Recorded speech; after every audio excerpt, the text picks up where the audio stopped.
ছেলে মেয়ে পাশে বসে কাঁদিবি পাগলের ভেসে, চোখের জলে পড়বে কোরআন খুলিয়া।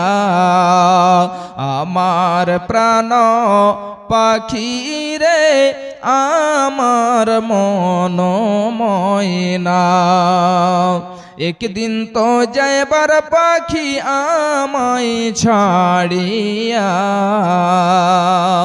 কুলের পাতা গরম জলে টাঙ্গাইয়া মশারির তলে, গোসল করাইবে তোমায় দুইজন মিলিয়া। গোসল করাইবে তোমায় দুইজন মিলিয়া। আলহামদুলিল্লাহ, বেনামিতে যে 500 টাকা দিব বলেছিলেন উনি দিয়ে দিয়েছেন, আলহামদুলিল্লাহ। আল্লাহ তুমি তার দানকে কবুল করো, হে মাওলাই করিম তুমি তার উদ্দেশ্যকে পূরণ করো। এ দানের দান মাওলা বোরাকো বানাবে, কঠিন পুলসেরাত পার করে দেবে, আমিন আল্লাহুম্মা আমিন।